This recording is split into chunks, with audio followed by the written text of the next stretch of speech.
Hello friends, ਕੀ ਹਾਲ ਹੈ ਤੁਹਾਡਾ।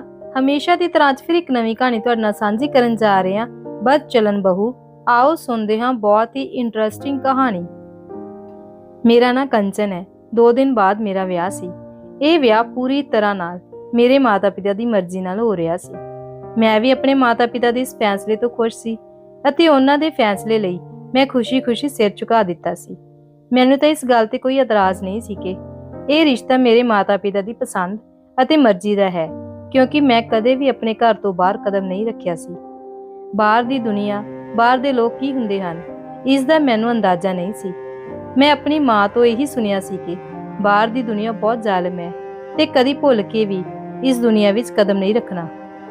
ਇਹੀ ਕਾਰਨ ਸੀ ਕਿ ਮੈਂ ਬਹੁਤ ਹੱਦ ਤੱਕ ਡਰਪੋਕ ਵੀ ਸੀ। ਮੇਰੇ ਵਿੱਚ ਆਤਮ ਵਿਸ਼ਵਾਸ ਦੀ ਬਹੁਤ ਕਮੀ ਸੀ ਅਤੇ ਇਸ ਦੀ ਸਭ ਤੋਂ ਵੱਡੀ ਵਜ੍ਹਾ ਇਹ ਸੀ ਕਿ ਮੈਂ ਬਾਹਰ ਬਹੁਤ ਘੱਟ ਨਿਕਲੀ ਸੀ। ਕਦੇ ਕੋਈ ਗੱਲ ਕਰਨੀ ਪੈ ਜਾਂਦੀ ਤਾਂ ਮੈਂ ਬਹੁਤ ਹੀ ਮੁਸ਼ਕਿਲ ਨਾਲ ਕਰਦੀ ਸੀ। ਮਾਂ ਦੇ ਮੂੰਹੋਂ ਮੈਂ ਅਕਸਰ ਇਹੀ ਸੁਣਿਆ ਸੀ ਕਿ ਪਤਾ ਨਹੀਂ ਮੈਂ ਦੂਸਰੇ ਘਰ ਜਾ ਕੇ ਕਿਵੇਂ ਗੁਜ਼ਾਰਾ ਕਰਾਂਗੀ। 2 ਦਿਨ ਬਾਅਦ ਹੁਣ ਮੇਰਾ ਵਿਆਹ ਸੀ ਤਾਂ ਇਹ ਗੱਲ ਮੈਨੂੰ ਡਰਾ ਰਹੀ ਸੀ ਕਿ ਪਤਾ ਨਹੀਂ ਮੇਰੀ ਅੱਗੇ ਆਉਣ ਵਾਲੀ ਜ਼ਿੰਦਗੀ ਕਿਵੇਂ ਗੁਜ਼ਰੇਗੀ। ਪਰ ਮੈਂ ਆਪਣੇ ਮਾਂ-ਬਾਪ ਦੇ ਫੈਸਲੇ ਤੇ ਸਿਰ ਝੁਕਾ ਦਿੱਤਾ ਸੀ ਕਿ ਮੇਰੇ ਲਈ ਜੋ ਕੁਝ ਕਰਨਗੇ ਚੰਗਾ ਹੀ ਕਰਨਗੇ। ਆਖਿਰਕਾਰ ਵਿਆਹ ਦਾ ਦਿਨ ਆ ਗਿਆ ਸੀ। ਪਾਪਾ ਮੇਰੇ ਵਿਆਹ ਦੇ ਦਿਨ ਬਹੁਤ ਖੁਸ਼ ਸਨ। ਉਹਨਾਂ ਦੀ ਤਬੀਅਤ ਉਸ ਦਿਨ ਕਾਫੀ ਖਰਾਬ ਸੀ, ਪਰ ਫਿਰ ਵੀ ਉਹ ਵਿਆਹ ਦੇ ਸਾਰੇ ਕੰਮ ਖੁਦ ਹੀ ਕਰ ਰਹੇ ਸਨ। ਮਹਿਮਾਨਾਂ ਨੂੰ ਲੈ ਕੇ ਖਾਣ ਤੱਕ ਦਾ ਇੰਤਜ਼ਾਮ ਪਾਪਾ ਨੇ ਖੁਦ ਹੀ ਕੀਤਾ ਹੋਇਆ ਸੀ। ਹਰ ਕੰਮ ਉਹ ਭੱਜ-ਭੱਜ ਕੇ ਕਰ ਰਹੇ ਸਨ। ਹੁਣ ਉਹਨਾਂ ਦਾ ਬਸ ਨਹੀਂ ਚੱਲ ਰਿਹਾ ਸੀ ਕਿ ਉਹ ਕਿਸ ਤਰ੍ਹਾਂ ਆਪਣੀ ਖੁਸ਼ੀ ਨੂੰ ਜ਼ਾਹਿਰ ਕਰਨ, ਕਿਉਂਕਿ ਮੈਂ 2 ਭਰਾਵਾਂ ਦੀ ਇਕਲੌਤੀ ਭੈਣ ਸੀ। ਦੋਨੇ ਭਰਾ ਮੇਰੇ ਤੋਂ ਛੋਟੇ ਸਨ ਅਤੇ ਸਾਡੇ ਘਰ ਦੀ ਹਾਲਤ ਵੀ ਬਹੁਤੀ ਚੰਗੀ ਨਹੀਂ ਸੀ।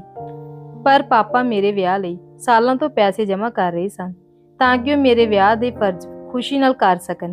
ਅਤੇ ਅੱਜ ਉਹ ਦਿਨ ਆ ਗਿਆ ਸੀ ਤਾਂ ਪਾਪਾ ਦੀ ਖੁਸ਼ੀ ਦਾ ਕੋਈ ਟਿਕਾਣਾ ਨਹੀਂ ਸੀ। ਪਾਪਾ ਦੇ ਜੋੜੇ ਹੋਏ ਪੈਸਿਆਂ ਨਾਲ ਮੇਰੇ ਵਿਆਹ ਦੀ ਤਿਆਰੀ ਕਰਨ ਵਿੱਚ ਮੁਸ਼ਕਿਲ ਨਜ਼ਰ ਆ ਰਹੀ ਸੀ ਤਾਂ ਉਹਨਾਂ ਨੇ ਮੇਰੇ ਵਿਆਹ ਲਈ ਕਰਜ਼ਾ ਵੀ ਲੈ ਲਿਆ ਸੀ ਅਤੇ ਇਸ ਤਰ੍ਹਾਂ ਉਹ ਮੇਰੇ ਵਿਆਹ ਕਾਰਨ ਕਰਜ਼ੇ ਵਿੱਚ ਡੁੱਬ ਚੁੱਕੇ ਸਨ। ਮੈਨੂੰ ਇਸ ਗੱਲ ਦਾ ਅਹਿਸਾਸ ਸੀ। ਮੈਂ ਇਹ ਵੀ ਜਾਣਦੀ ਸੀ ਕਿ ਪਾਪਾ ਲਈ ਇਹ ਕਰਜ਼ਾ ਉਤਾਰਨਾ ਬਹੁਤ ਮੁਸ਼ਕਿਲ ਹੋ ਜਾਵੇਗਾ। ਮੈਂ ਪਾਪਾ ਨੂੰ ਲੈ ਕੇ ਬਹੁਤ ਜ਼ਿਆਦਾ ਦੁਖੀ ਹੋ ਗਈ ਸੀ।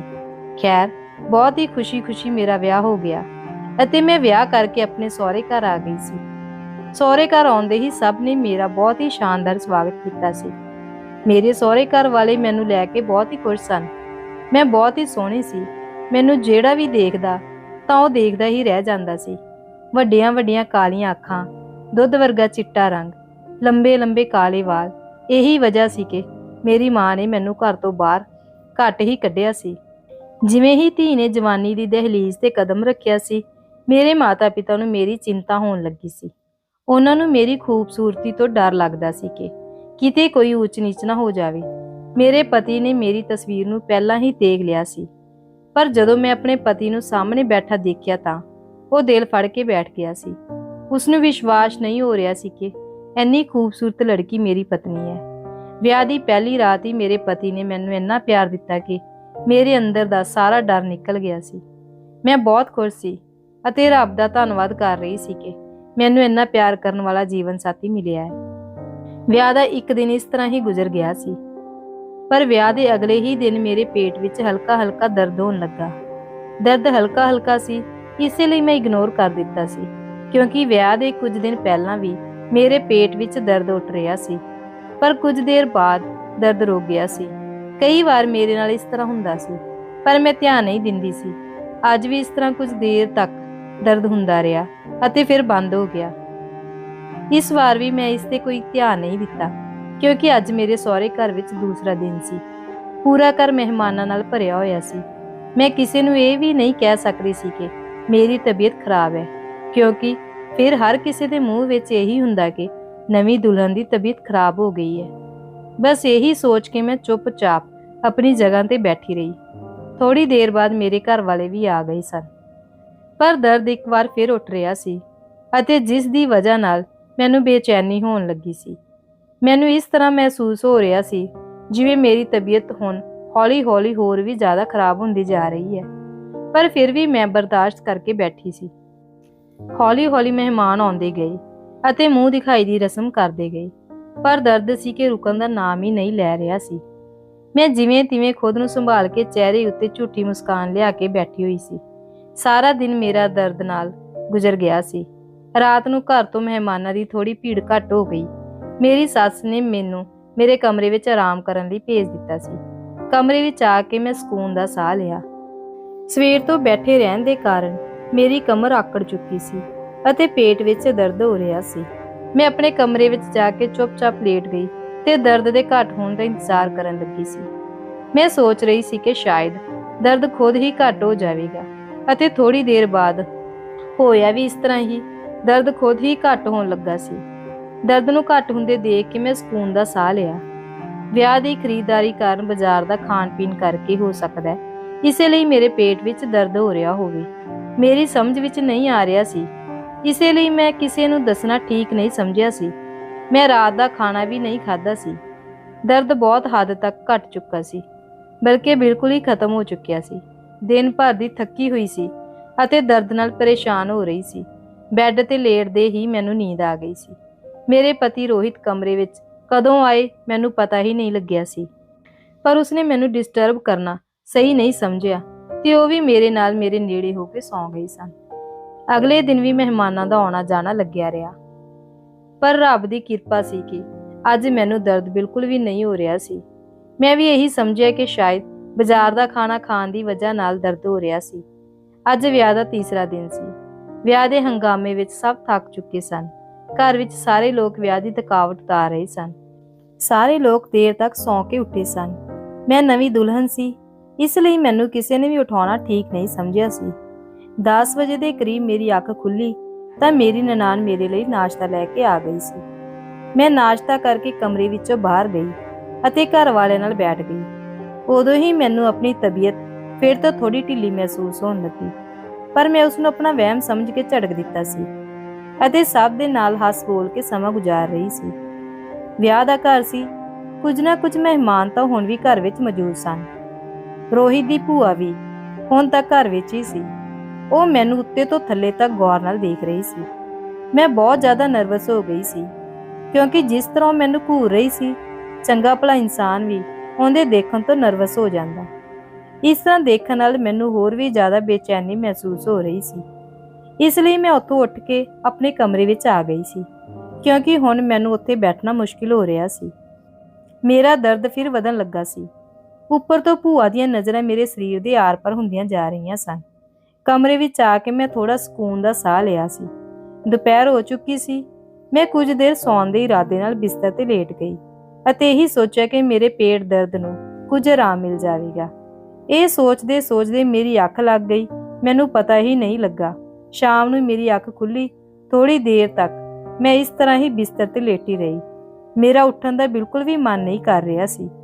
ਮੈਂ ਨਵੀਂ ਦੁਲਹਨ ਸੀ, ਇਸ ਲਈ ਮੈਂ ਹਰ ਕਦਮ ਸੋਚ ਸਮਝ ਕੇ ਚੁੱਕਣਾ ਸੀ। ਮਾਂ ਦੇ ਘਰ ਵਿੱਚ ਤਾਂ ਮੈਂ ਜਦੋਂ ਮਰਜ਼ੀ ਸੌਂ ਜਾਂਦੀ ਸੀ। ਹੱਥ ਮੂੰਹ ਧੋ ਕੇ ਮੈਂ ਕਮਰੇ ਤੋਂ ਬਾਹਰ ਆਈ ਤਾਂ ਅਚਾਨਕ ਮੈਨੂੰ ਆਪਣੇ ਪੇਟ ਵਿੱਚ ਦੁਬਾਰਾ ਦਰਦ ਮਹਿਸੂਸ ਹੋਇਆ। ਮੈਂ ਉਹਨੂੰ ਇਗਨੋਰ ਕਰ ਦਿੱਤਾ ਤੇ ਰੱਬ ਨੂੰ ਪ੍ਰਾਰਥਨਾ ਕਰਨ ਲੱਗੀ ਕਿ ਮੇਰੇ ਪੇਟ ਦਾ ਦਰਦ ਘੱਟ ਹੋ ਜਾਵੇ। ਪਰ ਇਸ ਵਾਰ ਦਰਦ ਘੱਟ ਹੋਣ ਦੀ ਬਜਾਏ ਹੋਰ ਵੀ ਜ਼ਿਆਦਾ ਵੱਧ ਗਿਆ ਸੀ। ਪੇਟ ਵਿੱਚ ਦਰਦ ਤੇਜ਼ ਹੋਣ ਲੱਗਿਆ ਸੀ। ਮੇਰੀ ਹਾਲਤ ਖਰਾਬ ਹੁੰਦੀ ਜਾ ਰਹੀ ਸੀ। ਮੇਰੇ ਅੰਦਰ ਹੁਣ ਇੰਨੀ ਵੀ ਹਿੰਮਤ ਨਹੀਂ ਸੀ ਕਿ ਕਿਸੇ ਨੂੰ ਆਵਾਜ਼ ਮਾਰ ਕੇ ਦੱਸਾਂ ਕਿ ਮੇਰੇ ਪੇਟ ਵਿੱਚ ਦਰਦ ਹੋ ਰਿਹਾ ਹੈ। ਰੋਹਿਤ ਇਸ ਵਕਤ ਘਰ ਵਿੱਚ ਮੌਜੂਦ ਨਹੀਂ ਸੀ। ਕਾਫੀ ਸਮਾਂ ਮੈਨੂੰ ਇਸ ਦਰਦ ਨਾਲ ਤੜਪਦੇ ਲੰਘ ਗਿਆ। ਰੋਹਿਤ ਘਰ ਆਏ ਤਾਂ ਉਸਨੇ ਮੇਰੀ ਖਰਾਬ ਹੁੰਦੀ ਹਾਲਤ ਦੇਖ ਕੇ ਮੈਨੂੰ ਮੇਰੀ ਤਬੀਅਤ ਬਾਰੇ ਪੁੱਛਿਆ, ਕਿਉਂਕਿ ਮੇਰਾ ਚਿਹਰਾ ਪੂਰੀ ਤਰ੍ਹਾਂ ਪੀਲਾ ਹੋ ਚੁੱਕਿਆ ਸੀ। ਮੇਰੇ ਪਤੀ ਨੇ ਮੇਰੀ ਇਹ ਹਾਲਤ ਦੇਖ ਕੇ ਮੈਨੂੰ ਡਾਕਟਰ ਕੋਲ ਜਾਣ ਦੀ ਜ਼ਿੱਦ ਕਰਨ ਲੱਗੇ, ਪਰ ਮੈਂ ਡਾਕਟਰ ਕੋਲ ਨਹੀਂ ਜਾਣਾ ਚਾਹੁੰਦੀ ਸੀ। ਤਾਂ ਮੈਂ ਉਸਨੂੰ ਘਰ ਵਿੱਚ ਹੀ ਮੌਜੂਦ ਕੋਈ ਪੇਟ ਦਰਦ ਦੀ ਦਵਾਈ ਮੰਗਵਾਈ ਤੇ ਮੈਂ ਚੁੱਪ ਹੋ ਗਈ। ਘਰ ਵਿੱਚ ਹੀ ਮੌਜੂਦ ਪੇਟ ਦਰਦ ਦੀ ਦਵਾਈ ਮੈਨੂੰ ਦੇ ਦਿੱਤੀ, ਪਰ ਦਵਾਈ ਖਾਣ ਤੇ ਵੀ ਮੇਰੇ ਪੇਟ ਦਰਦ ਨੂੰ ਆਰਾਮ ਨਹੀਂ ਮਿਲ ਰਿਹਾ ਸੀ। ਪਰ ਥੋੜੇ ਸਮੇਂ ਬਾਅਦ ਦਰਦ ਘੱਟ ਹੋ ਗਿਆ, ਪਰ ਪੂਰੀ ਤਰ੍ਹਾਂ ਨਹੀਂ ਰੁਕਿਆ। ਪਰ ਫਿਰ ਵੀ ਮੈਂ ਸਕੂਨ ਦਾ ਸਾਹ ਲਿਆ ਕਿ 1-2 ਘੰਟੇ ਸਕੂਨ ਨਾਲ ਲੰਘ ਜਾਣਗੇ ਤੇ ਮੇਰਾ ਪਤੀ ਰੋਹਿਤ ਵੀ ਹੁਣ ਰਿਲੈਕਸ ਹੋ ਗਿਆ ਸੀ। ਸਭ ਨੇ ਮਿਲ ਕੇ ਰਾਤ ਦਾ ਖਾਣਾ ਖਾਧਾ, ਪਰ ਮੈਂ ਥੋੜਾ ਜਿਹਾ ਖਾਣਾ ਹੀ ਖਾਧਾ ਸੀ, ਕਿਉਂਕਿ ਮੈਨੂੰ ਦਰਦ ਹੁਣ ਵੀ ਹਲਕਾ ਮਹਿਸੂਸ ਹੋ ਰਿਹਾ ਸੀ। ਰੋਹਿਤ ਨੇ ਕਿਹਾ ਕਿ ਜੇਕਰ ਤੇਰੀ ਤਬੀਅਤ ਠੀਕ ਨਹੀਂ ਹੈ ਤਾਂ ਤੂੰ ਕਮਰੇ ਵਿੱਚ ਜਾ ਕੇ ਆਰਾਮ ਕਰ। ਮੈਂ ਤੁਰੰਤ ਉੱਠ ਕੇ ਕਮਰੇ ਵਿੱਚ ਆ ਗਈ, ਕਿਉਂਕਿ ਮੇਰਾ ਵੀ ਲੇਟਣ ਦਾ ਮਨ ਕਰ ਰਿਹਾ ਸੀ। ਹੁਣ ਲੇਟੇ ਹੋਏ ਕੁਝ ਦੇਰ ਹੋ ਗਈ ਸੀ ਕਿ ਅਚਾਨਕ ਪੇਟ ਵਿੱਚ ਦਰਦ ਦੀ ਲਹਿਰ ਉੱਠੀ ਅਤੇ ਮੇਰੀ ਚੀਖ ਨਿਕਲ ਗਈ ਸੀ। ਸਾਰੇ ਲੋਕ ਮੇਰੇ ਕਮਰੇ ਵਿੱਚ ਦਾਖਲ ਹੋਏ। ਮੇਰੀ ਹਾਲਤ ਦੇਖ ਕੇ ਰੋਹਿਤ ਪਰੇਸ਼ਾਨ ਹੋ ਗਿਆ। ਉਸਨੇ ਮੈਨੂੰ ਡਾਂਟ ਲਗਾਉਂਦੇ ਹੋਏ ਕਿਹਾ ਕਿ ਪਹਿਲਾਂ ਹੀ ਤੈਨੂੰ ਕਿਹਾ ਸੀ ਕਿ ਡਾਕਟਰ ਕੋਲ ਚੱਲਦੇ ਹਾਂ, ਤੂੰ ਨਹੀਂ ਮੰਨੀ। ਵਿਆਹ ਦਾ ਤੀਸਰਾ ਦਿਨ ਸੀ ਅਤੇ ਇਸ ਲਈ ਮੈਂ ਜਾਣ ਤੋਂ ਝਿਜਕ ਰਹੀ ਸੀ, ਪਰ ਰੋਹਿਤ ਨੇ ਮੇਰੀ ਇੱਕ ਨਾ ਸੁਣੀ ਤੇ ਮੈਨੂੰ ਤਿਆਰ ਹੋਣ ਲਈ ਕਿਹਾ ਤੇ ਖੁਦ ਵੀ ਤਿਆਰ ਹੋਣ ਲੱਗਾ। ਮੈਂ ਤਿਆਰ ਹੋ ਕੇ ਕਮਰੇ ਤੋਂ ਬਾਹਰ ਆਈ ਤਾਂ ਸਾਰੇ ਮੇਰੀ ਤਬੀਅਤ ਨੂੰ ਲੈ ਕੇ ਪਰੇਸ਼ਾਨ ਸਨ। ਡਾਕਟਰ ਕੋਲ ਪਹੁੰਚ ਕੇ ਅਸੀਂ ਦੋਨੇ ਆਪਣੀ ਵਾਰੀ ਦਾ ਇੰਤਜ਼ਾਰ ਕਰਨ ਲੱਗੇ ਸੀ। ਹਸਪਤਾਲ ਵਿੱਚ ਤਰ੍ਹਾਂ-ਤਰ੍ਹਾਂ ਦੇ ਮਰੀਜ਼ ਆਏ ਹੋਏ ਸਨ। ਕਿਸੇ ਨੂੰ ਹਸਪਤਾਲ ਵਿੱਚ ਖੁਸ਼ੀ ਮਿਲ ਰਹੀ ਸੀ, ਕੋਈ ਆਪਣੇ ਪਰਿਵਾਰ ਲਈ ਰੱਬ ਅੱਗੇ ਪ੍ਰਾਰਥਨਾ ਕਰ ਰਿਹਾ ਸੀ। ਮੇਰੇ ਪੇਟ ਵਿੱਚ ਹੁਣ ਵੀ ਇੰਨਾ ਤੇਜ਼ ਦਰਦ ਹੋਣ ਲੱਗਾ ਸੀ, ਮੇਰੇ ਤੋਂ ਬੈਠਾ ਵੀ ਨਹੀਂ ਜਾ ਰਿਹਾ ਸੀ। ਦਰਦ ਕਾਰਨ ਮੈਂ ਟਹਿਲਣ ਲੱਗੀ। ਮੈਨੂੰ ਇੱਕ ਪਲ ਵੀ ਚੈਨ ਨਹੀਂ ਆ ਰਿਹਾ ਸੀ। ਮੇਰੀ ਬੇਚੈਨੀ ਹੋਰ ਵੀ ਜ਼ਿਆਦਾ ਵੱਧਦੀ ਜਾ ਰਹੀ ਸੀ। ਰੋਹਿਤ ਵੀ ਮੇਰੀ ਵਿਗੜਦੀ ਤਬੀਅਤ ਨੂੰ ਦੇਖ ਕੇ ਪਰੇਸ਼ਾਨ ਹੋ ਰਿਹਾ ਸੀ। ਮੇਰੀ ਤਬੀਅਤ ਜ਼ਿਆਦਾ ਹੀ ਵਿਗੜਦੀ ਜਾ ਰਹੀ ਸੀ ਤੇ ਮੇਰੀ ਵਾਰੀ ਦਾ ਇੰਤਜ਼ਾਰ ਕੀਤੇ ਬਗੈਰ ਹੀ ਰੋਹਿਤ ਡਾਕਟਰ ਕੋਲ ਪਹੁੰਚ ਗਿਆ ਅਤੇ ਉਸਨੇ ਡਾਕਟਰ ਨਾਲ ਗੱਲਬਾਤ ਕੀਤੀ ਤਾਂ ਡਾਕਟਰ ਜਲਦੀ ਨਾਲ ਮੈਨੂੰ ਐਮਰਜੈਂਸੀ ਵਿੱਚ ਲੈ ਗਈ ਅਤੇ ਮੈਨੂੰ ਚੈੱਕ ਕਰਨਾ ਸ਼ੁਰੂ ਕਰ ਦਿੱਤਾ। ਉਹਨਾਂ ਨੇ ਪੁੱਛਿਆ ਕਿ ਦਰਦ ਕਿੱਥੇ ਹੋ ਰਿਹਾ ਹੈ। ਮੈਂ ਉਹਨਾਂ ਨੂੰ ਆਪਣੇ ਪੇਟ ਦੇ ਉਸ ਹਿੱਸੇ ਤੇ ਹੱਥ ਰੱਖ ਕੇ ਦੱਸਿਆ ਜਿੱਥੇ ਦਰਦ ਹੋ ਰਿਹਾ ਸੀ। ਡਾਕਟਰ ਨੂੰ ਮੇਰੇ ਪੇਟ ਦਰਦ ਦਾ ਕਾਰਨ ਸਮਝ ਨਹੀਂ ਆ ਰਿਹਾ ਸੀ, ਪਰ ਫਿਰ ਵੀ ਉਹਨਾਂ ਨੇ ਦਵਾਈਆਂ ਦੇ ਕੇ ਮੈਨੂੰ ਘਰ ਭੇਜ ਦਿੱਤਾ। ਘਰ ਆ ਕੇ ਮੈਂ ਦਵਾਈ ਖਾ ਲਈ ਤੇ ਫਿਰ ਮੈਨੂੰ ਥੋੜਾ ਸਕੂਨ ਮਿਲਿਆ ਅਤੇ ਮੈਂ ਸੌਂ ਗਈ। ਸਵੇਰ ਤੱਕ ਦਰਦ ਬਿਲਕੁਲ ਠੀਕ ਹੋ ਗਿਆ ਸੀ। ਮੈਂ ਪਹਿਲਾਂ ਦੀ ਤਰ੍ਹਾਂ ਠੀਕ ਹੋ ਗਈ ਸੀ। ਫਿਰ ਸ਼ਾਮ ਹੁੰਦੇ ਹੁੰਦੇ ਮੇਰੀ ਤਬੀਅਤ ਫਿਰ ਵਿਗੜ ਗਈ ਅਤੇ ਮੈਂ ਫਿਰ ਤੋਂ ਹਸਪਤਾਲ ਆ ਗਈ। ਇਸ ਵਾਰ ਡਾਕਟਰ ਨੇ ਮੇਰਾ ਅਲਟਰਾਸਾਊਂਡ ਕਰਵਾਉਣ ਦੀ ਸਲਾਹ ਦਿੱਤੀ ਅਤੇ ਇਹ ਕਿਹਾ ਕਿ ਅਲਟਰਾਸਾਊਂਡ ਦੀ ਰਿਪੋਰਟ ਦੇਖ ਕੇ ਹੀ ਕੁਝ ਪਤਾ ਚੱਲ ਸਕਦਾ ਹੈ ਅਤੇ ਨਾਲ ਹੀ ਇਹ ਵੀ ਕਿਹਾ ਕਿ ਅਲਟਰਾਸਾਊਂਡ ਜਲਦੀ ਕਰਵਾਉਣਾ ਹੋਵੇਗਾ।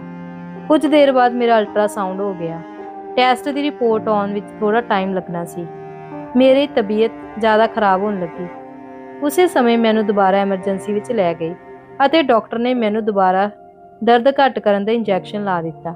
ਥੋੜੀ ਦੇਰ ਬਾਅਦ ਅਲਟਰਾਸਾਊਂਡ ਦੀ ਰਿਪੋਰਟ ਆਈ ਤਾਂ ਡਾਕਟਰ ਅਲਟਰਾਸਾਊਂਡ ਦੀ ਰਿਪੋਰਟ ਲੈ ਕੇ ਮੇਰੇ ਕੋਲ ਖੜੇ ਸਨ ਤੇ ਰੋਹਿਤ ਵੀ ਮੇਰੇ ਕੋਲ ਖੜਾ ਸੀ। ਮੈਂ ਹਸਪਤਾਲ ਦੇ ਬੈੱਡ ਤੇ ਲੇਟੀ ਹੋਈ ਸੀ। ਅਲਟਰਾਸਾਊਂਡ ਦੀ ਰਿਪੋਰਟ ਦੇਖ ਕੇ ਡਾਕਟਰ ਦੇ ਮੱਥੇ ਉੱਤੇ ਵਾਲ ਪੈ ਗਏ ਸਨ। ਉਹ ਕਾਫੀ ਦੇਰ ਤੱਕ ਰਿਪੋਰਟ ਨੂੰ ਦੇਖਦੀ ਰਹੀ, ਪਰ ਮੂੰਹ ਵਿੱਚੋਂ ਕੁਝ ਨਾ ਬੋਲੀ। ਆਖਿਰ ਰੋਹਿਤ ਨੇ ਡਾਕਟਰ ਨੂੰ ਪੁੱਛ ਹੀ ਲਿਆ ਕਿ ਰਿਪੋਰਟ ਵਿੱਚ ਕੀ ਹੈ, ਤਾਂ ਡਾਕਟਰ ਨੇ ਜੋ ਕੁਝ ਕਿਹਾ ਉਹ ਸੁਣ ਕੇ ਮੇਰੇ ਹੋਸ਼ ਉੱਡ ਗਏ ਸਨ ਤੇ ਰੋਹਿਤ ਦੀਆਂ ਅੱਖਾਂ ਫਟੀਆਂ ਰਹਿ ਗਈਆਂ ਸਨ ਅਤੇ ਡਾਕਟਰ ਵੱਲ ਦੇਖਣ ਲੱਗਾ। ਮੈਨੂੰ ਆਪਣੇ ਕੰਨਾਂ ਤੇ ਵਿਸ਼ਵਾਸ ਨਹੀਂ ਹੋ ਰਿਹਾ ਸੀ ਕਿ ਡਾਕਟਰ ਕੀ ਬੋਲ ਰਹੀ ਹੈ। ਮੈਨੂੰ ਕੁਝ ਸਮਝ ਨਹੀਂ ਆ ਰਿਹਾ ਸੀ ਕਿ ਡਾਕਟਰ ਨੇ ਆ ਕੀ ਕਹਿ ਦਿੱਤਾ ਸੀ। ਜਦੋਂ ਥੋੜੀ ਦੇਰ ਬਾਅਦ ਡਾਕਟਰ ਦੀ ਗੱਲ ਮੇਰੀ ਸਮਝ ਵਿੱਚ ਆਈ ਤਾਂ ਮੇਰੇ ਪੈਰਾਂ ਥੱਲੇ ਜ਼ਮੀਨ ਨਿਕਲ ਗਈ ਸੀ। ਮੇਰੀ ਹਾਲਤ ਇਸ ਤਰ੍ਹਾਂ ਦੀ ਹੋ ਗਈ ਸੀ ਜਿਵੇਂ ਮੇਰੇ ਸਰੀਰ ਵਿੱਚ ਜਾਨ ਹੀ ਨਾ ਹੋਵੇ। ਰੋਹਿਤ ਤਾਂ ਪਹਿਲਾਂ ਹੀ ਡਾਕਟਰ ਨੂੰ ਅੱਖਾਂ ਪਾੜ ਕੇ ਦੇਖ ਰਿਹਾ ਸੀ। ਉਸ ਦੇ ਬਾਅਦ ਉਸਨੇ ਉਹੀ ਨਜ਼ਰਾਂ ਨਾਲ ਮੇਰੇ ਵੱਲ ਦੇਖਿਆ। ਮੈਨੂੰ ਐਵੇਂ ਲੱਗਿਆ ਕਿ ਜ਼ਮੀਨ ਹੁਣੇ ਫਟੇ ਅਤੇ ਮੈਂ ਉਸ ਵਿੱਚ ਸਮਾ ਜਾਵਾਂ। ਰੋਹਿਤ ਦੀਆਂ ਅੱਖਾਂ ਵਿੱਚ ਮੇਰੇ ਲਈ ਸਾਫ਼-ਸਾਫ਼ ਅਵਿਸ਼ਵਾਸ ਦਿਖਾਈ ਦੇ ਰਿਹਾ ਸੀ। ਉਹ ਮੈਨੂੰ ਐਵੇਂ ਦੇਖ ਰਿਹਾ ਸੀ ਜਿਵੇਂ ਮੈਂ ਕੋਈ ਚੋਰ ਹੋਵਾਂ ਅਤੇ ਮੈਂ ਬਸ ਇਸ ਵਕਤ ਦੀ ਹਾਲਤ ਨੂੰ ਸਮਝਣ ਦੀ ਕੋਸ਼ਿਸ਼ ਕਰ ਰਹੀ ਸੀ। ਡਾਕਟਰ ਦੀ ਗੱਲ ਦੇ ਜਵਾਬ ਵਿੱਚ ਮੈਂ ਕੀ ਬੋਲਾਂ ਜਾਂ ਆਪਣੇ ਪਤੀ ਰੋਹਿਤ ਨੂੰ ਕੀ ਜਵਾਬ ਦੇਵਾਂ। ਮੇਰਾ ਦਿਮਾਗ ਤਾਂ ਜਿਵੇਂ ਸੁੰਨ ਹੋ ਗਿਆ ਸੀ। ਡਾਕਟਰ ਨੇ ਕਿਹਾ ਕਿ ਕੁਝ ਮਹੀਨੇ ਪਹਿਲਾਂ ਤੂੰ ਆਪਣਾ ਅਬੋਰਸ਼ਨ ਕਰਵਾਇਆ ਸੀ, ਇਸੇ ਲਈ ਤੇਰੇ ਪੇਟ ਵਿੱਚ ਦਰਦ ਹੋ ਰਿਹਾ ਹੈ। ਮੇਰੇ ਵਿਆਹ ਨੂੰ ਸਿਰਫ 3 ਦਿਨ ਹੋਏ ਸਨ। ਇਸ ਤਰ੍ਹਾਂ ਕਿਵੇਂ ਹੋ ਸਕਦਾ ਸੀ? ਰੋਹਿਤ ਨੇ ਡਾਕਟਰ ਨੂੰ ਕਿਹਾ ਕਿ ਸਾਡੇ ਵਿਆਹ ਨੂੰ ਸਿਰਫ 3 ਦਿਨ ਹੀ ਹੋਏ ਹਨ।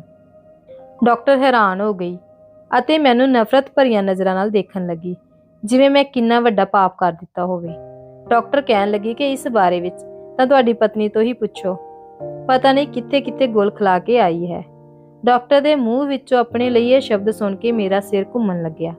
ਮੈਨੂੰ ਇਸ ਤਰ੍ਹਾਂ ਮਹਿਸੂਸ ਹੋਇਆ ਜਿਵੇਂ ਰੋਹਿਤ ਮੈਨੂੰ ਖੂਨ ਭਰੀਆਂ ਨਜ਼ਰਾਂ ਨਾਲ ਘੂਰ ਰਿਹਾ ਸੀ ਤੇ ਮੈਂ ਮੁਜਰਿਮ ਨਾ ਹੁੰਦੇ ਹੋਏ ਵੀ ਉਸ ਦੇ ਸਾਹਮਣੇ ਸਿਰ ਝੁਕਾਏ ਬੈਠੀ ਸੀ। ਵਾਰਡ ਵਿੱਚ ਮੌਜੂਦ ਨਰਸ ਵੀ ਮੇਰੇ ਵੱਲ ਦੇਖ ਕੇ ਇੱਕ ਦੂਸਰੇ ਦੇ ਕੰਨਾਂ ਵਿੱਚ ਕੁਝ ਕਹਿ ਰਹੀਆਂ ਸਨ ਅਤੇ ਡਾਕਟਰ ਮੇਰੇ ਵੱਲ ਨਫ਼ਰਤ ਭਰੀਆਂ ਨਜ਼ਰਾਂ ਨਾਲ ਦੇਖ ਰਹੀ ਸੀ। ਰੋਹਿਤ ਕਾਫੀ ਦੇਰ ਤੱਕ ਚੁੱਪ ਬੈਠਾ ਜ਼ਮੀਨ ਨੂੰ ਘੂਰਦਾ ਰਿਹਾ। ਮੈਂ ਆਪਣੀ ਸਫਾਈ ਵਿੱਚ ਇੱਕ ਸ਼ਬਦ ਵੀ ਨਹੀਂ ਬੋਲ ਰਹੀ ਸੀ। ਡਾਕਟਰ ਨੇ ਮੈਨੂੰ ਕੁਝ ਬੋਲਣ ਲਈ ਛੱਡਿਆ ਕਿੱਥੇ ਸੀ। ਉਸਨੇ ਸਿੱਧਾ ਹੀ ਮੇਰਾ ਦਾਮਨ ਦਾਗਦਾਰ ਕਰ ਦਿੱਤਾ ਸੀ। ਮੈਂ ਬਸ ਇੱਕ ਮੁਜਰਿਮ ਵਾਂਗ ਬੈਠੀ ਹੋਈ ਸੀ। ਮੈਂ ਆਪਣੇ ਪਤੀ ਨਾਲ ਨਜ਼ਰਾਂ ਨਹੀਂ ਮਿਲਾ ਪਾ ਰਹੀ ਸੀ। ਮੈਨੂੰ ਸਮਝ ਨਹੀਂ ਆ ਰਹੀ ਸੀ ਕਿ ਮੈਂ ਆਖਿਰ ਆਪਣੀ ਬੇਗੁਨਾਹੀ ਦਾ ਵਿਸ਼ਵਾਸ ਕਿਵੇਂ ਦਿਵਾਵਾਂ। ਮੈਨੂੰ ਇਸ ਸਮੇਂ ਆਪਣੀ ਮਾਂ ਦੀਆਂ ਗੱਲਾਂ ਯਾਦ ਆਉਣ ਲੱਗੀਆਂ ਸਨ। ਮੇਰੀ ਮਾਂ ਮੇਰੇ ਘੱਟ ਬੋਲਣ ਦੀ ਆਦਤ ਤੋਂ ਪਰੇਸ਼ਾਨ ਹੋ ਜਾਂਦੀ ਸੀ। ਉਹ ਇਹ ਵੀ ਜਾਣਦੀ ਸੀ ਕਿ ਮੇਰੇ ਵਿੱਚ ਆਤਮ ਵਿਸ਼ਵਾਸ ਬਹੁਤ ਘੱਟ ਹੈ। ਮੈਨੂੰ ਆਪਣੇ ਲਈ ਬੋਲਣਾ ਵੀ ਨਹੀਂ ਆਉਂਦਾ, ਅਤੇ ਅੱਜ ਜਦੋਂ ਖਾਸ ਮੌਕਾ ਸੀ ਅਤੇ ਮੇਰੇ ਕਰੈਕਟਰ ਦੀ ਗੱਲ ਚੱਲ ਰਹੀ ਸੀ ਤਾਂ ਵੀ ਮੇਰੇ ਬੁੱਲ੍ਹ ਸੀਤੇ ਗਏ ਸਨ। ਮੇਰਾ ਦਿਮਾਗ ਜਿਵੇਂ ਬਿਲਕੁਲ ਸੁੰਨ ਹੋ ਗਿਆ ਸੀ। ਅੱਜ ਮੈਨੂੰ ਆਪਣੀ ਮਾਂ ਦੀ ਕਮੀ ਦਾ ਅਹਿਸਾਸ ਹੋ ਰਿਹਾ ਸੀ। ਮੈਂ ਆਪਣੇ ਲਈ ਬੋਲਣਾ ਕਿਉਂ ਨਹੀਂ ਸਿੱਖਿਆ। ਕੁਝ ਦੇਰ ਬਾਅਦ ਇੱਕ ਨਰਸ ਨੇ ਆ ਕੇ ਮੈਨੂੰ ਡ੍ਰਿਪ ਲਾ ਦਿੱਤੀ ਤਾਂ ਕਿ ਮੇਰੇ ਪੇਟ ਦਰਦ ਰੁਕ ਸਕੇ। ਉਹ ਡ੍ਰਿਪ ਲਗਭਗ 2 ਘੰਟੇ ਤੱਕ ਖਤਮ ਹੋਈ, ਪਰ ਰੋਹਿਤ ਦੀਆਂ ਨਜ਼ਰਾਂ ਜ਼ਮੀਨ ਤੇ ਗੱਡੀਆਂ ਹੋਈਆਂ ਸਨ ਅਤੇ ਮੈਂ ਡਾਕਟਰ ਦੀ ਇਸ ਗੱਲ ਤੇ ਹੈਰਾਨ ਸੀ। ਇੰਨੀ ਵੱਡੀ ਗੱਲ ਉਹ ਕਿਵੇਂ ਕਹਿ ਸਕਦੀ ਸੀ। ਡ੍ਰਿਪ ਖਤਮ ਹੁੰਦੇ ਹੀ ਰੋਹਿਤ ਮੈਨੂੰ ਘਰ ਲੈ ਆਇਆ। ਮੈਂ ਲੜਖੜਾ ਰਹੀ ਸੀ। ਮੈਨੂੰ ਆਪਣੇ ਪਤੀ ਦੀਆਂ ਲਾਲ ਅੱਖਾਂ ਅਤੇ ਗੁੱਸੇ ਤੋਂ ਡਰ ਲੱਗ ਰਿਹਾ ਸੀ। ਪ੍ਰੈਗਨੈਂਟ ਹੋਣਾ ਤਾਂ ਬਹੁਤ ਦੂਰ ਦੀ ਗੱਲ ਸੀ। ਮੈਂ ਤਾਂ ਆਪਣੇ ਪਤੀ ਦੇ ਇਲਾਵਾ ਕਦੇ ਕਿਸੇ ਨੂੰ ਹੱਥ ਵੀ ਨਹੀਂ ਲਾਇਆ ਸੀ। ਮੈਂ ਬਿਲਕੁਲ ਪਵਿੱਤਰ ਸੀ। ਭਲਾ ਡਾਕਟਰ ਇਹ ਗੱਲ ਕਿਵੇਂ ਕਹਿ ਸਕਦੀ ਸੀ। ਇਹ ਸੋਚ ਕੇ ਮੇਰੇ ਸਿਰ ਵਿੱਚ ਦਰਦ ਹੋਣ ਲੱਗਿਆ ਸੀ। ਰੋਹਿਤ ਮੈਨੂੰ ਘੂਰਦੇ ਹੋਏ ਘਰ ਲੈ ਆਇਆ ਸੀ। ਮੈਂ ਆਪਣੇ ਕਮਰੇ ਵਿੱਚ ਚਲੀ ਗਈ ਤੇ ਰੋਹਿਤ ਸਿੱਧਾ ਆਪਣੀ ਮਾਂ ਦੇ ਕਮਰੇ ਵਿੱਚ ਚਲਾ ਗਿਆ ਸੀ। ਉਸਨੇ ਮੈਨੂੰ ਇੱਕ ਸ਼ਬਦ ਵੀ ਨਹੀਂ ਪੁੱਛਿਆ ਸੀ। ਸ਼ਾਇਦ ਉਹ ਡਾਕਟਰ ਦੀ ਗੱਲ ਤੇ ਵਿਸ਼ਵਾਸ ਕਰ ਰਿਹਾ ਸੀ। ਮੈਨੂੰ ਇੱਕ ਵਾਰ ਵੀ ਆਪਣੀ ਸਫਾਈ ਦੇਣ ਦਾ ਮੌਕਾ ਨਹੀਂ ਦਿੱਤਾ ਸੀ। ਮੈਂ ਆਪਣੇ ਕਮਰੇ ਵਿੱਚ ਬੈਠੀ ਇਹ ਗੱਲ ਸੋਚ ਕੇ ਪਰੇਸ਼ਾਨ ਹੋ ਰਹੀ ਸੀ ਕਿ ਪਤਾ ਨਹੀਂ ਹੁਣ ਅੱਗੇ ਕੀ ਹੋਵੇਗਾ। ਮੈਂ ਇਸ ਉਲਝਣ ਵਿੱਚ ਬੈਠੀ ਹੰਝੂ ਵਹਾ ਰਹੀ ਸੀ ਕਿ ਉਦੋਂ ਹੀ ਕਮਰੇ ਦਾ ਦਰਵਾਜ਼ਾ ਖੁੱਲਿਆ। ਰੋਹਿਤ ਦੇ ਨਾਲ ਉਸਦੀ ਮਾਂ ਕਮਰੇ ਵਿੱਚ ਦਾਖਲ ਹੋਈ ਅਤੇ ਕਮਰੇ ਵਿੱਚ ਆਉਂਦੇ ਹੀ ਰੋਹਿਤ ਦੀ ਮਾਂ ਨੇ ਮੈਨੂੰ ਕੋਸਣਾ ਸ਼ੁਰੂ ਕਰ ਦਿੱਤਾ ਕਿ ਕਿਸ ਤਰ੍ਹਾਂ ਦੀ ਚਰਿੱਤਰਹੀਣ ਬਹੂ ਹੈ, ਉਹਨਾਂ ਦੇ ਪੱਲੇ ਪੈ ਗਈ ਹੈ। ਉਹਨਾਂ ਨੇ ਮੇਰੇ ਸਾਹਮਣੇ ਹੀ ਮੇਰੀ ਮਾਂ ਤੇ ਮੇਰੇ ਪਾਪਾ ਨੂੰ ਫੋਨ ਲਾਇਆ ਅਤੇ ਉਹਨਾਂ ਨੇ ਪਤਾ ਨਹੀਂ ਕਿਹੜੀਆਂ ਗੱਲਾਂ ਸੁਣਾਈਆਂ ਤੇ ਨਾਲ ਹੀ ਇਹ ਵੀ ਕਹਿ ਦਿੱਤਾ ਕਿ ਆ ਕੇ ਆਪਣੀ ਬੇਟੀ ਨੂੰ ਲੈ ਜਾਓ। ਇਸ ਤਰ੍ਹਾਂ ਦੀ ਅਵਾਰਾ ਤੇ ਚਰਿੱਤਰਹੀਣ ਬਹੂ ਨੂੰ ਅਸੀਂ ਆਪਣੇ ਘਰ ਵਿੱਚ ਨਹੀਂ ਰੱਖ ਸਕਦੇ। ਇਸ ਮਾਮਲੇ ਵਿੱਚ ਰੋਹਿਤ ਬਿਲਕੁਲ ਚੁੱਪ ਖੜਾ ਸੀ।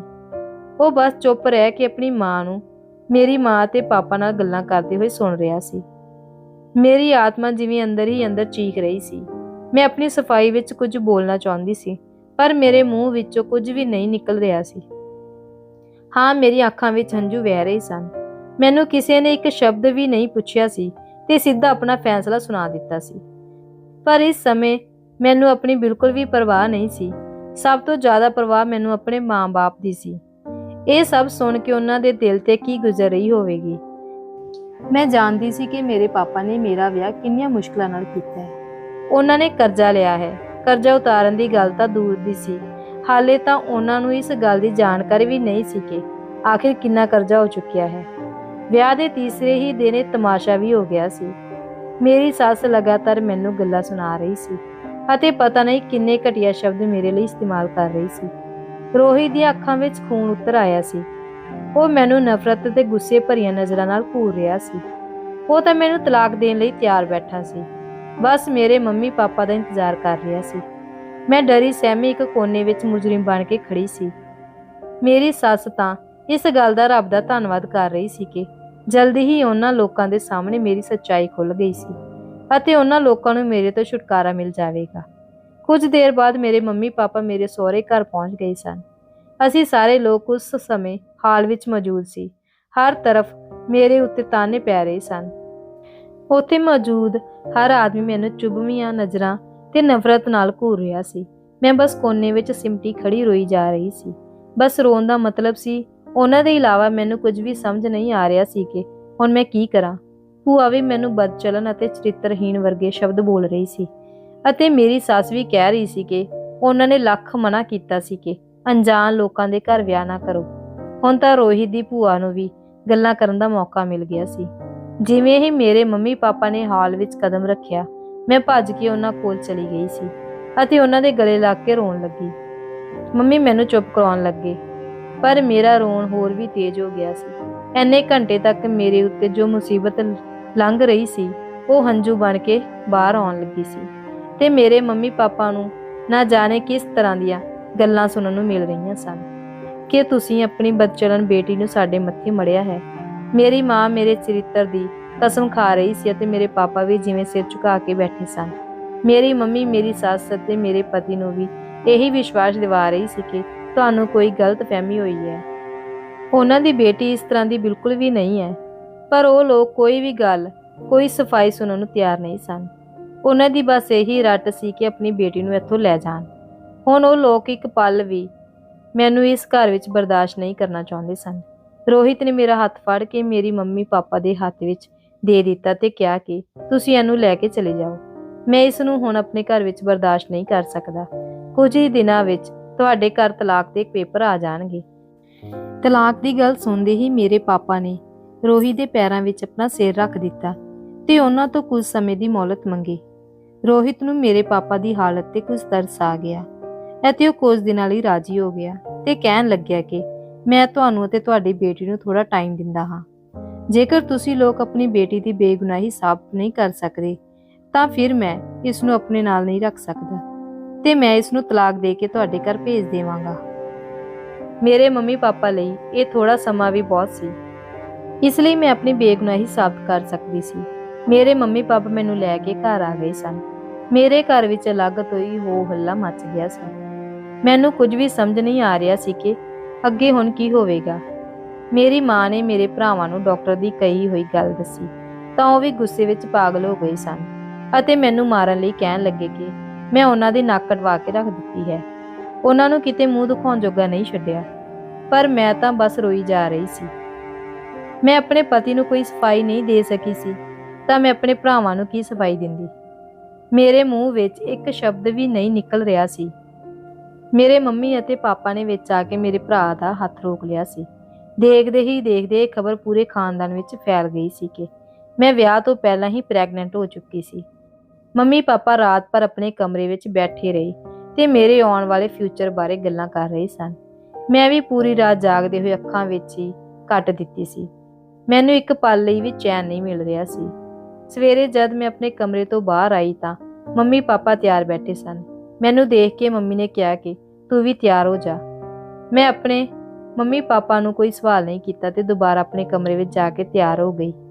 ਜਦ ਮੈਂ ਬਾਹਰ ਆਈ ਤਾਂ ਮੰਮੀ ਨੇ ਮੈਨੂੰ ਦੱਸਿਆ ਕਿ ਉਹ ਮੈਨੂੰ ਲੈ ਕੇ ਦੁਬਾਰਾ ਉਸੇ ਡਾਕਟਰ ਕੋਲ ਜਾ ਰਹੇ ਹਨ ਤਾਂ ਕਿ ਮੇਰਾ ਦੁਬਾਰਾ ਤੋਂ ਚੈੱਕਅਪ ਕਰਵਾਇਆ ਜਾ ਸਕੇ, ਕਿਉਂਕਿ ਮੇਰੇ ਮੰਮੀ ਪਾਪਾ ਨੂੰ ਬਿਲਕੁਲ ਵੀ ਵਿਸ਼ਵਾਸ ਨਹੀਂ ਸੀ ਕਿ ਇਸ ਤਰ੍ਹਾਂ ਕਿਵੇਂ ਹੋ ਸਕਦਾ ਹੈ। ਮੇਰੇ ਮੰਮੀ ਪਾਪਾ ਨੂੰ ਮੇਰੇ ਉੱਪਰ ਪੂਰਾ ਵਿਸ਼ਵਾਸ ਸੀ ਕਿਉਂਕਿ ਮੇਰੀ ਪੂਰੀ ਜ਼ਿੰਦਗੀ ਉਹਨਾਂ ਦੇ ਸਾਹਮਣੇ ਹੀ ਗੁਜ਼ਰੀ ਸੀ। ਮੰਮੀ ਪਾਪਾ ਮੇਰੇ ਚਰਿੱਤਰ ਨੂੰ ਚੰਗੀ ਤਰ੍ਹਾਂ ਜਾਣਦੇ ਸਨ। ਉਹ ਚਾਹ ਕੇ ਵੀ ਮੇਰੇ ਉੱਪਰ ਸ਼ੱਕ ਨਹੀਂ ਕਰ ਸਕਦੇ ਸਨ। ਰਾਤ ਭਰ ਬੈਠ ਕੇ ਦੋਨਾਂ ਨੇ ਇਹੀ ਸੋਚਿਆ ਕਿ ਉਸ ਡਾਕਟਰ ਨੂੰ ਦੁਬਾਰਾ ਦਿਖਾਇਆ ਜਾਏ ਤਾਂ ਕਿ ਹਕੀਕਤ ਖੁੱਲ੍ਹ ਕੇ ਸਾਹਮਣੇ ਆ ਜਾਵੇ। ਅਸੀਂ ਦੁਬਾਰਾ ਹਸਪਤਾਲ ਪਹੁੰਚ ਗਏ। ਮੇਰੇ ਪਤੀ ਨੂੰ ਵੀ ਪਾਪਾ ਨੇ ਫੋਨ ਕਰ ਦਿੱਤਾ ਸੀ ਤੇ ਹਸਪਤਾਲ ਬੁਲਾ ਲਿਆ ਸੀ, ਪਰ ਉਹ ਆਉਣਾ ਨਹੀਂ ਚਾਹੁੰਦਾ ਸੀ। ਪਰ ਪਾਪਾ ਨੇ ਜ਼ਿਆਦਾ ਹੀ ਜ਼ੋਰ ਨਾਲ ਕਿਹਾ ਤਾਂ ਰੋਹਿਤ ਹਸਪਤਾਲ ਆ ਗਿਆ ਤੇ ਹਸਪਤਾਲ ਵਿੱਚ ਜਦੋਂ ਰੋਹਿਤ ਨਾਲ ਮੇਰਾ ਸਾਹਮਣਾ ਹੋਇਆ ਤਾਂ ਉਸਨੇ ਮੇਰੇ ਵੱਲ ਦੇਖਣਾ ਵੀ ਠੀਕ ਨਹੀਂ ਸਮਝਿਆ। ਮੈਂ ਆਪਣੀ ਮੰਮੀ ਨਾਲ ਡਾਕਟਰ ਕੋਲ ਗਈ ਤਾਂ ਡਾਕਟਰ ਮੈਨੂੰ ਦੇਖ ਕੇ ਹੀ ਪਹਿਚਾਨ ਗਈ ਸੀ। ਮੇਰੀ ਮਾਂ ਨੇ ਉਹਨਾਂ ਨੂੰ ਵਿਸ਼ਵਾਸ ਦਿਵਾਇਆ ਕਿ ਉਹਨਾਂ ਦੀ ਬੇਟੀ ਬਿਲਕੁਲ ਪਵਿੱਤਰ ਹੈ। ਪ੍ਰੈਗਨੈਂਟ ਹੋਣਾ ਤਾਂ ਦੂਰ ਦੀ ਗੱਲ ਹੈ। ਤਾਂ ਡਾਕਟਰ ਵੀ ਸੋਚ ਵਿੱਚ ਪੈ ਗਈ ਸੀ। ਮੈਂ ਮੰਮੀ ਨਾਲ ਦੁਬਾਰਾ ਅਲਟਰਾਸਾਊਂਡ ਰੂਮ ਵਿੱਚ ਪਹੁੰਚ ਗਈ।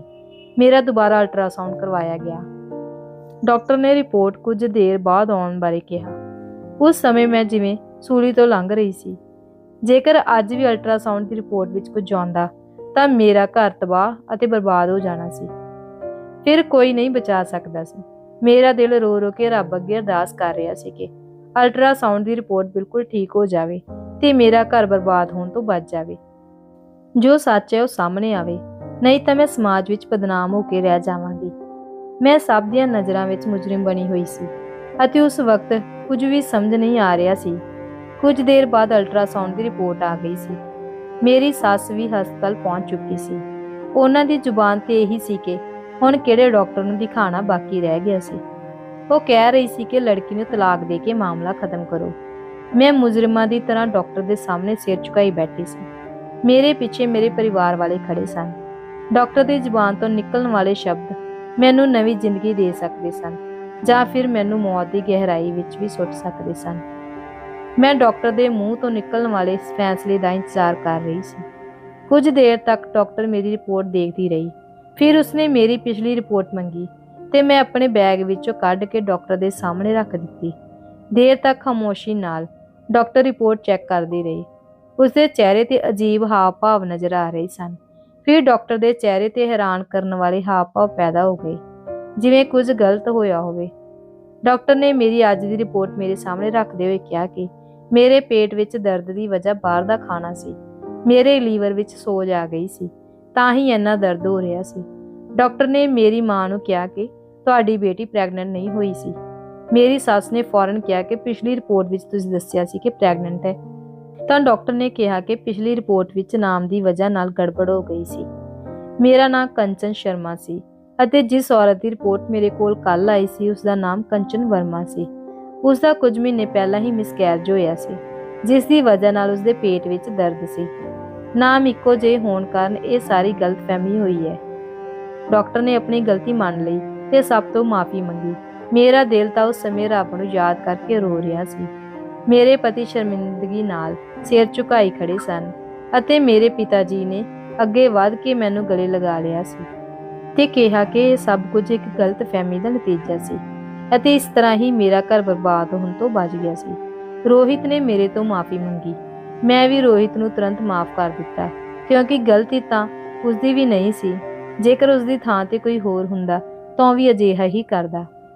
ਉਸ ਵਕਤ ਹਾਲਾਤ ਹੀ ਕੁਝ ਇਸ ਤਰ੍ਹਾਂ ਦੇ ਹੋ ਗਏ ਸਨ। ਮੇਰੀ ਸੱਸ ਨੇ ਵੀ ਮੇਰੇ ਤੋਂ ਮਾਫੀ ਮੰਗੀ ਤਾਂ ਮੈਂ ਅੱਗੇ ਵਧ ਕੇ ਉਹਨਾਂ ਦੇ ਪੈਰੀ ਹੱਥ ਲਾ ਦਿੱਤੇ। ਅੱਜ ਮੈਂ ਆਪਣੇ ਘਰ ਵਿੱਚ ਬਹੁਤ ਖੁਸ਼ਹਾਲ ਜ਼ਿੰਦਗੀ ਜੀ ਰਹੀ ਹਾਂ। ਮੇਰੀ ਸੱਸ ਮੈਨੂੰ ਬਹੁਤ ਪਿਆਰ ਕਰਦੀ ਹੈ ਅਤੇ ਹੁਣ ਮੇਰੀ ਜ਼ਿੰਦਗੀ ਵਿੱਚ ਖੁਸ਼ੀਆਂ ਹੀ ਖੁਸ਼ੀਆਂ ਹਨ। ਤੁਸੀਂ ਸੁਣੀ ਕਹਾਣੀ ਬਦ ਚਲਨ ਬਹੂ। ਸਾਨੂੰ ਕਮੈਂਟ ਕਰਕੇ ਜ਼ਰੂਰ ਦੱਸਿਓ ਤੁਹਾਨੂੰ ਕਹਾਣੀ ਕਿਹੋ ਜਿਹੀ ਲੱਗੀ। ਜੇਕਰ ਕਹਾਣੀ ਵਧੀਆ ਲੱਗੀ, ਕਹਾਣੀ ਨੂੰ ਲਾਈਕ, ਸ਼ੇਅਰ ਤੇ ਚੈਨਲ ਨੂੰ ਸਬਸਕ੍ਰਾਈਬ ਜ਼ਰੂਰ ਕਰਨਾ। ਮਿਲਦੇ ਹਾਂ ਇਸੇ ਤਰ੍ਹਾਂ ਇੱਕ ਹੋਰ ਨਵੀਂ ਕਹਾਣੀ ਦੇ ਨਾਲ। ਸਤਿ ਸ਼੍ਰੀ ਅਕਾਲ।